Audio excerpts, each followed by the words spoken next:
네, 안녕하세요. 미라클리치 유담입니다. 지금 동네 옷가게에서 월 1,000만 원 벌기. 네, 지금 그 주제를 가지고 오늘 두 번째 이야기 하려고 하는데, 일단은 동네 옷가게 창업을 하기 전에 창업을 하시려는 분들이 굉장히 여러 가지 루트에 창업을 하신단 말이죠.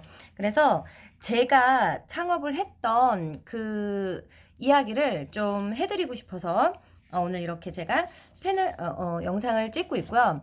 중요한 거는 저는 컴퓨터 뭐 편집을 한다거나 아니면 어떤 이런 영상 편집을 한다거나 이런 기술이 전혀 없어요. 그래서 늘 촬영을 할 때도 핸드폰 하나만 가지고 촬영을 하고, 오늘도 마찬가지로 다른 뭐 영상 편집 기술이 없기 때문에 이렇게 네, 그냥 판때기 하나 들고 제가 오늘 이야기를 한번 해보려고 합니다. 일단 창업을 하려면요. 창업을 할 때는 두 가지를 봐야 될 것 같아요. 오프라인 창업이 있고, 창업에는 이거는 그냥 제 개인적인 생각이에요. 다른 분들과 또 다를 수도 있어요. 그냥 제가 창업을 하게 됐던 그 계기라던가 창업 초기에 했던 생각들을 그대로 말씀드리는 거기 때문에, 오프라인 창업과 온라인 창업이 있는데, 대부분 시작이 어떤 분은 오프라인에서 하고 어떤 분은 온라인에서 시작을 하는데, 저처럼 아줌마들 같은 경우에는 온라인보다는 사실은 오프라인을 먼저 생각을 하게 되고요. 근데 오프라인 창업도 진짜 여러 가지의 루트가 있는데, 돈이 많으신 분들, 돈은 되게 많은데 굴릴 곳이 없는 분들, 그런 분들은 보통 프랜차이즈를 많이 하시죠.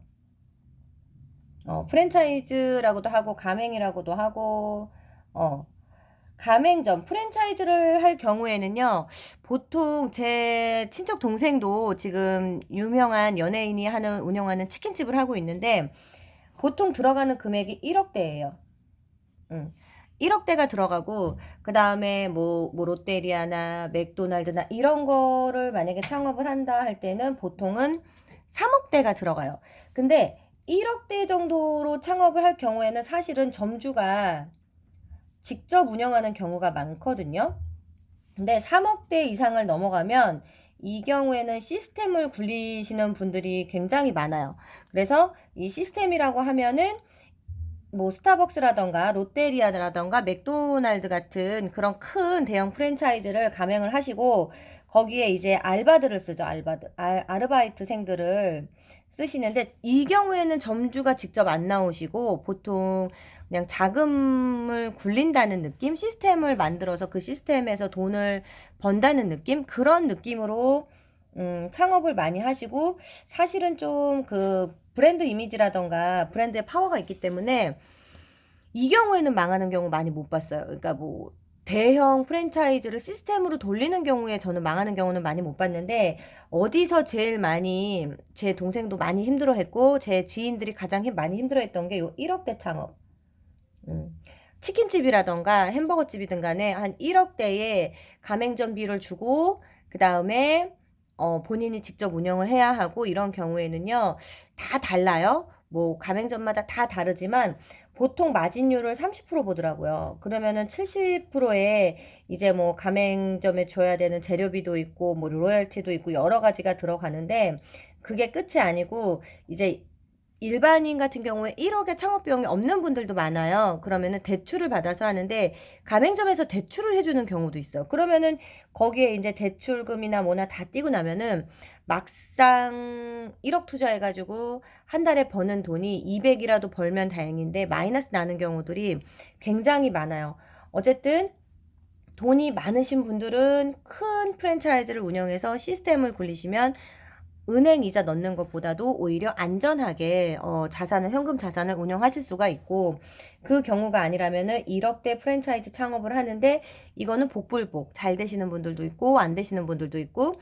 그치만 저는 여기에는 해당하지 않았어요. 왜냐면은 저는 1억대 돈도 없었고 1,000만 원의 돈도 없었고, 저한테는 그때 당시에 돈이 없었기 때문에 프랜차이즈는 뭐 생각도 못 했고요.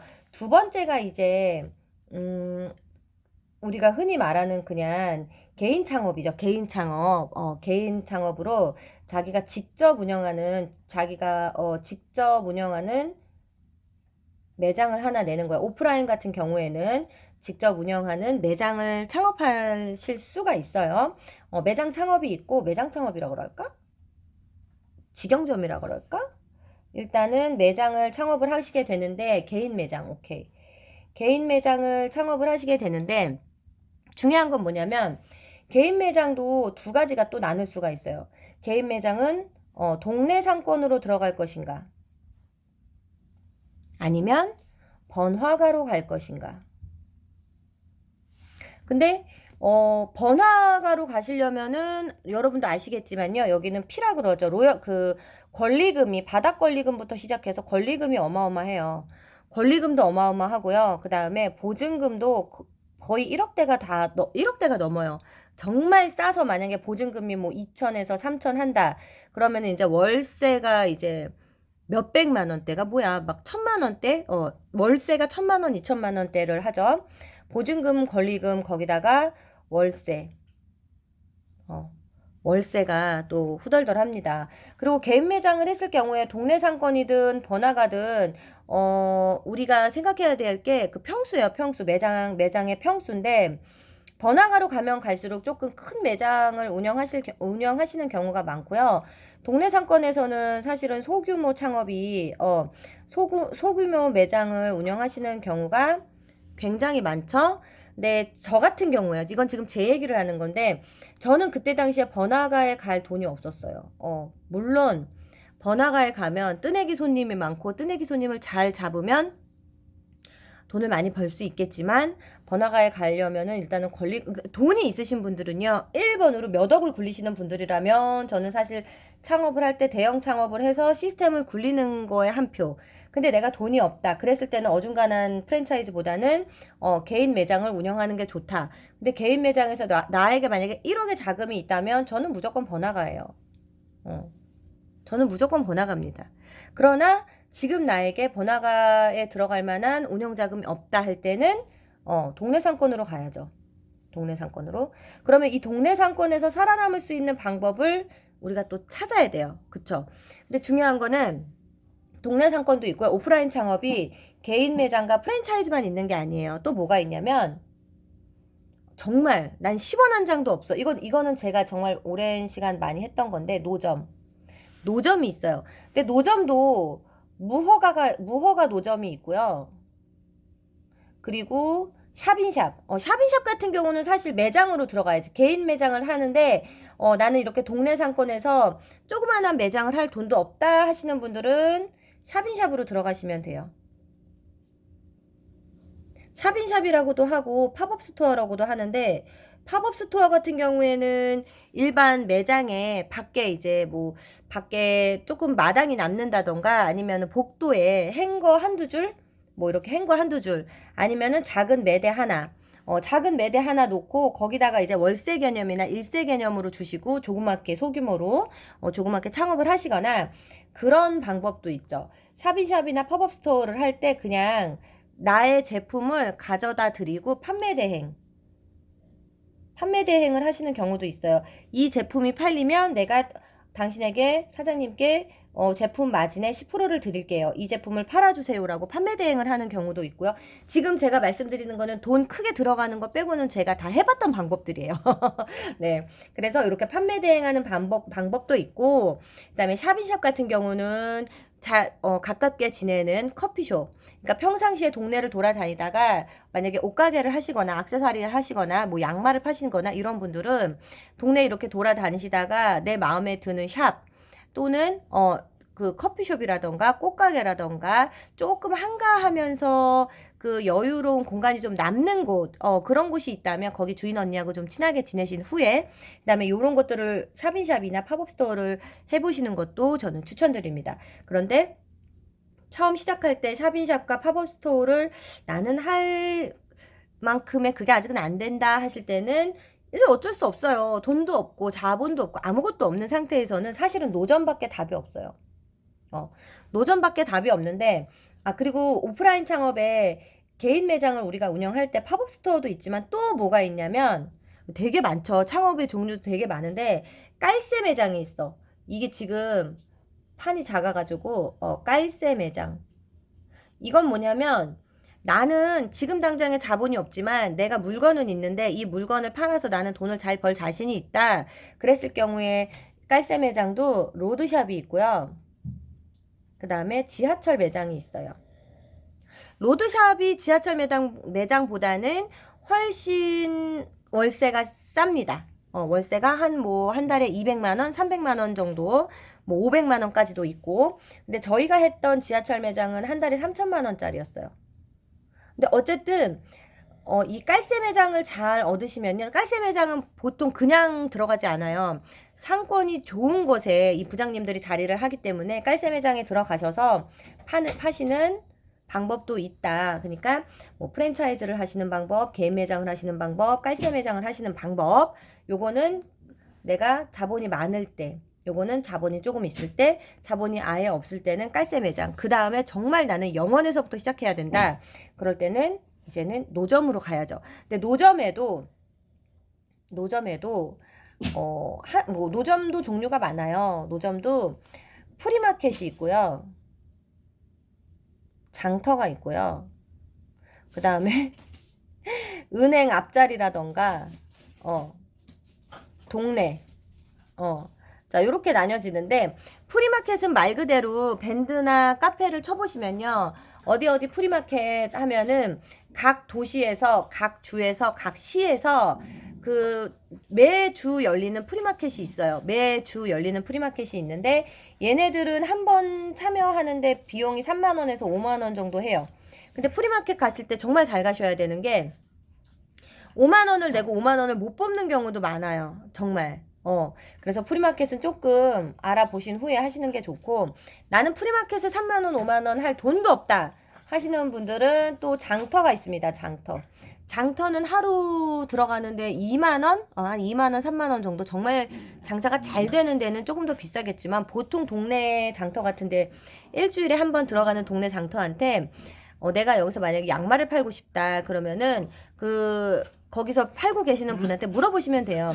아, 죄송한데 저도 장터 들어오고 싶은데 어떤 분께 여쭤봐야 돼요? 그러면은 보통 거기 뭐 제일 장사 잘 되는 자리에 계신 분들이 오너인 경우가 많은데, 오야지라 그러나? 그런 경우가 많은데 뭐 떡볶이를 팔고 계시거나 제일 장사가 잘 되는 곳에 제일 장사가 잘 되는 아이템을 팔고 계신 분이 보통은 오야지가 많다, 오너가 많다. 근데 그분들한테 가서 저기 장터 여기 하고 싶은데 어떻게 해야 될까요? 그러면은 얼마를 내시고요. 다음 주부터 어느 자리 쓰세요라고 말씀을 하세요. 그러면은 장터에서 시작을 하실 수도 있습니다.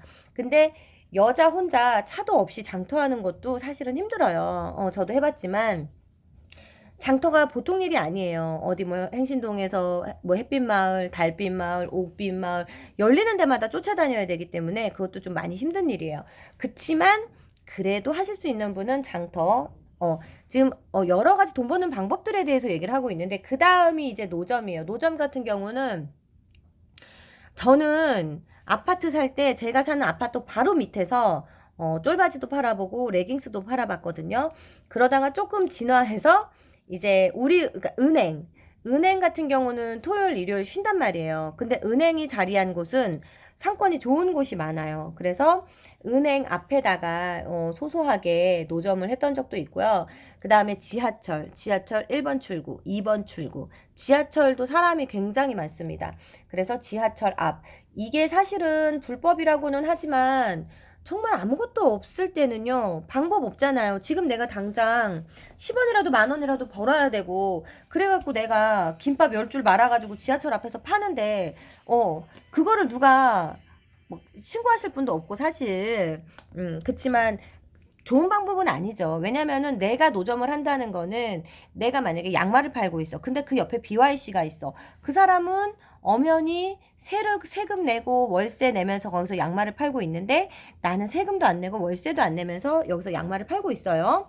그러면은 그거는 결코 올바른 일은 아니에요. 그래서 저는 항상 제가 그전에 양말도 팔고 레깅스도 팔고 구제의류도 팔고 뭐 노점을 많이 했지만 저는 보통 노점을 할 때 아파트 관리사무소에 가서 얘기를 하거나 아니면은 내가 이 상가 앞에서 제가 이 뭔가를 팔 때는 그 상가에 계시는 분들한테 다 허락을 받고 팔았어요.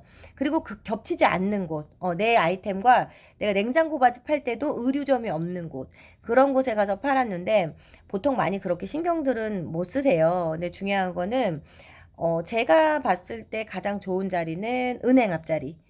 왜냐면 토요일, 일요일에 그 자리에는 이제 문이 닫혀 있고 사람들이 많이 지나다니는 곳이에요. 은행이 있는 곳은 항상. 그래서 그 자리에서 노점을 시작하시면 좋아요. 그러면은 일단은 노점 시작할 때 아이템은 뭐가 좋을까? 근데 지금 당장 나는 뭐 내가 옷을 팔고 싶어도 양말을 팔고 싶어도 사입할 돈이 없어. 돈이 없다. 그런 경우에는 그냥 내가 입는 옷, 내가 안 입는 옷, 내가 안 입는 옷, 내가 안 신는 운동화, 우리 아이들 거 그런 거라도 갖다 파시는 거예요. 저도 많이 해봤어요. 근데 처음이 힘들지. 요거 하다 보면은요. 어떤 소소한 일상의 재미? 그런 거 느끼실 수가 있어. 그래서 제가 처음에 했던 방법은 일단은 처음엔 저는 노점으로 시작을 했어요. 노점에서 내가 사는 아파트 바로 아래에서 거기서 이제 그 도매 사이트가 있거든요. 도매국 뭐 이런 거 도매 사이트를 치시면 도매 사이트가 굉장히 많이 나오고 마음만 먹으면 내가 무언가 팔겠다 마음 먹으면 그거를 살 수 있는 곳은 굉장히 많아요.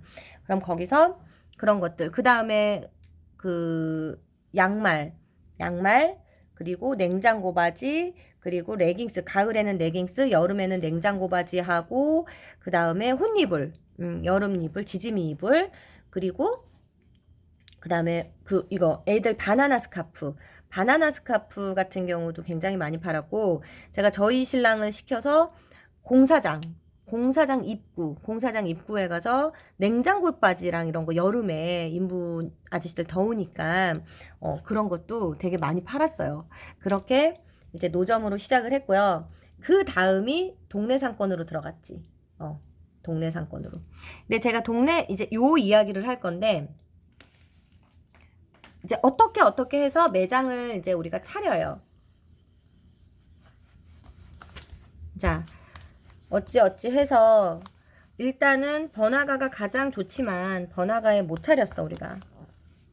그래서 동네 상권으로 들어가요. 그래서 행신동 어느 작은 마을에 작은 매장을 얻었어요. 그럼 우리가 여기서 또 무슨 고민을 해야 되냐면 어떤 걸 팔지 고민을 한번 해봐야 돼요. 요즘은 사실 배달이 대세니까 지금 혹시 모르겠어요. 지금 제가 뭔가 창업을 한다면 배달을 했을 수도 있는데 그때는 배달도 안 됐고 그다음에 제가 선택할 수 있는 거는 두 가지밖에 없었어요. 의류 쪽인데 의류도 구제 의류를 할래? 동대문 신상을 할래? 브랜드 로스를 할래? 자, 브랜드 로스 같은 경우에는 사실 하이 퀄리티로 가는 거예요. 그러니까 박리담회가 아니라 비싼 거를 하나를 제대로 파는 거. 막 하나에 막 20만 원짜리, 30만 원짜리 막 이런 로스 제품들을 파는 그런 매장을 할래? 아니면은 동대문 의류를 할래? 아니면은 그냥 싸게 구제 의류를 할래? 이것도 사실은 우리가 고민을 해봐야 돼요. 처음 고민을 했던 거는, 그러니까 공간의 문제가 아니라 아이템을 고민했을 때, 일바가 만약에 대형 프랜차이즈 창업이었다. 근데 그거 3억 투자해가지고 한 달에 300만 원 안정적으로 벌 수 있는 시스템을 굴리지 않는 한, 1억을 투자해서 한 달에 500벌이도 힘든 경우가 굉장히 많고, 제가 아는 친구는 그 치킨집을 오픈했는데, 한 달에 마이너스 500씩 계속 찍었어요. 계속. 지금도 찍고 있어요. 근데도 포기를 못해. 들어간 돈이 있기 때문에. 그리고 기간이 있어요. 그 프랜차이즈 같은 경우에는 어느 정도 일정 기간 안에 만약에 가맹점 문을 닫으면 뭔가 또 막 물어넣어야 되고 뭔가 되게 복잡하더라고. 그러니까 그럴 걸 감당할 수 없는 사람이라면, 그리고 오히려 저는 돈이 없었던 게 다행인 것 같아요. 내가 그런 생각을 못 했다는 게. 저 편의점 창업도 되게 고민 많이 했거든요. 근데 편의점 창업도 진짜 생각을 잘해야겠더라고요. 왜냐면 이거는 근데 다른 편의점 업주님들도 있고 하셔서 제가 뭐 이렇게 뭐 말씀은 많이 못 드리지만 어쨌든 내가 판매하는 거에 비해 그것도 사실은 돈을 투자해서 시스템을 돌리지 않을 거면 내가 직접 뛰어가지고 그걸 한다 생각하고 한다면 좀 고민을 좀 해보셔야 될 문제가 있고 어쨌든 매장을 운영할 때 어떤 아이템을 가지고 할까 고민을 하다가 일단 저는 돈이 하나도 없었어요. 돈이 없었는데 동대문 신상은 제가 지금부터 몇 년 전이죠? 10년 전에 동대문을 옷을 했었어요. 근데 얘는 진짜 옷가게 사장님들이 제일 많이 하는 말씀이 뭐냐면 앞으로 남고 뒤로 까진다는 말이 딱 맞아. 내가 17,000원에 가디건을 니트 가디건을 깔별로 만약에 5장을 갖고 왔어. 갖고 오면 내가 얘를 얼마에 파냐면 35,000원에 팔아. 근데 한 2장은 35,000원에 그날 예쁘니까 팔려. 그럼 남은 3장 있잖아요. 안 팔려요. 그러면은 한 2주, 3주 있다가 가격이 다운돼요. 한 25,000원.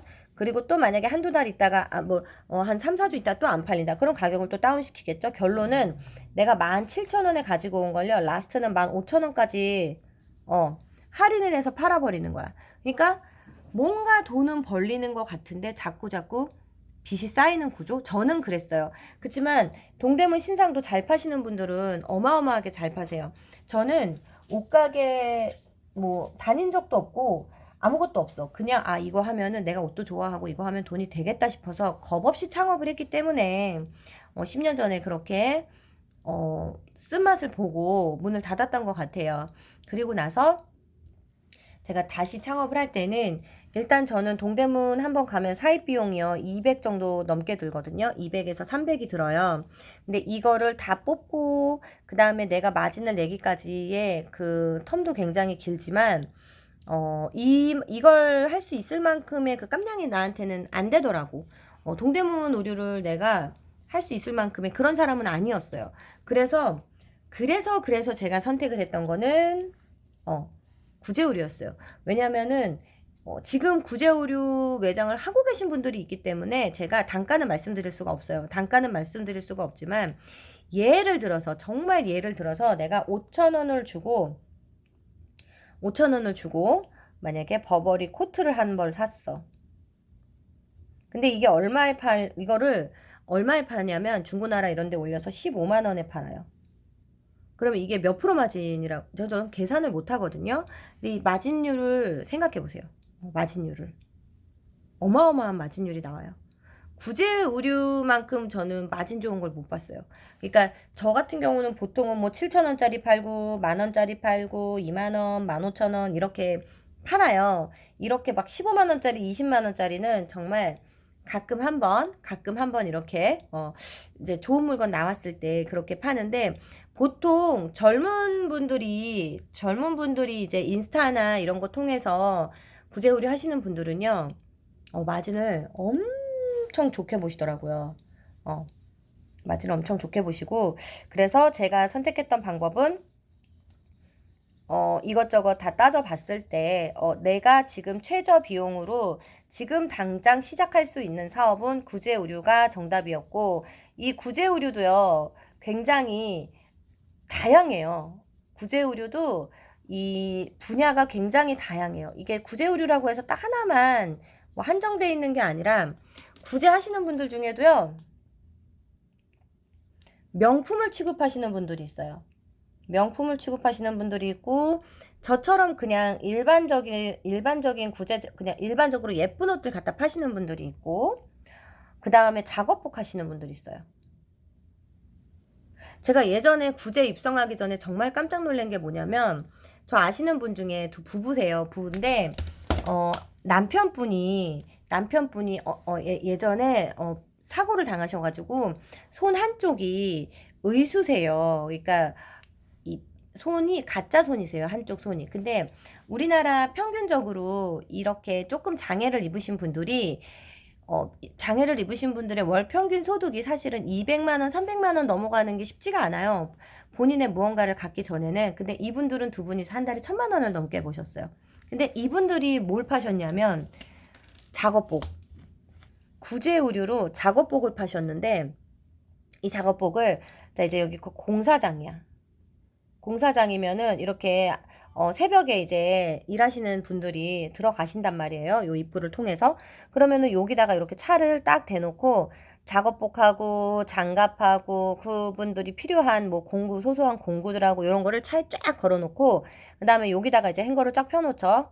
작업복을. 그러면은 아저씨들이 이렇게 들어가다가 아침에 그러니까 보통 아저씨들이 보니까 뭐 이렇게 빨아서 입으시거나 이런 분들도 있지만요. 어떤 분들은요, 오랫동안 입다가 그냥 버리고 또 사고, 버리고 또 사고, 이런 분들도 있어요. 왜냐면은 결혼하신 분도 있지만 결혼 안 하신 분들도 많고, 그래서 그냥 양말도 마찬가지고, 그러니까 입고 버리를 하시는 분들이 많더라고요. 어쨌든, 이분들은 여기에 차량 한 대, 그리고 이렇게 나가는 길목에 또 차량 한 대. 그래서 여기 한 분, 여기 한 분, 두 분이서 이렇게 양 사이드로 공사장 입구에 차를 대놓고 있으시다가 새벽 4시에 나가시거든요. 그때 잠깐 하시는 거예요. 점심시간 전까지 여기서 장사를 하시고 빠지시는 거죠. 그리고 나서는 그분들 시간이에요. 근데 이분들은 한 달에 1,000만 원씩을 버셨어요. 그래서 너무너무 저도 하고 싶었어요. 그 구제의류라는 거. 이분들이 하시는 그거를 너무너무 하고 싶었는데, 뭐, 물론 거래처도 저한테 가르쳐 주시지 않았지만, 작업복은 힘들죠. 제가 알 수 있는 부분이 아니기 때문에 작업복은 힘들었고, 그리고 또 어떤 분이 있냐면, 한 80대 할머니가 계세요.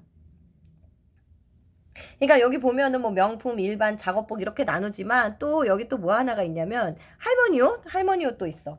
너무 웃긴 게 이 할머니는 이제 그 거래처에 오셔가지고 정말 싸단 말이에요.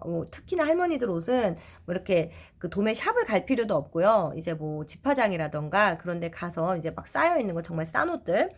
할머니만의 그런 꽃가라, 뭐 몸빼바, 할머니들이 좋아하는 옷을 할머니는 알잖아. 걔네들을 싹 갖다가 저희 그 일산 시장이라고 5일장, 뭐 15일장 하는 장이 있어요. 그 장에다가 싹 풀어놓으세요. 판때기 위에다가. 싹 풀어놓으시고 이걸 얼마를 받으시냐면은 할머니가 3,000원인가 5,000원 받으시더라고요. 3,000원인가 5,000원. 근데 장사가 너무 잘 돼요. 그 일산장은 사람이 엄청 많거든요. 장사가 정말 잘 돼요. 이렇게 판매하시는 분도 있고요.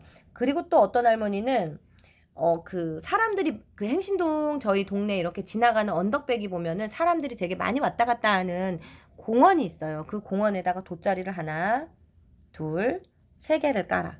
그리고 엄마들 옷, 애들 옷, 그 다음에 이것저것 이렇게 딱 세 개를 깔고 무조건 3,000원을 받으세요. 무조건 3,000원을 받아도 받아도 남을 만큼 싼 옷을 파는 곳이 있어요. 싼 옷을. 이렇게 다 엎어놓고 파시는 거예요. 다 부어놓고. 이것도 장사가 잘 돼요. 장사가 잘 되고 안 되고가 중요한 게 아니라 80 먹은 할머니, 70 먹은 할머니들이 하실 수 있는 게 뭐가 있어요. 사실 없어요, 많이.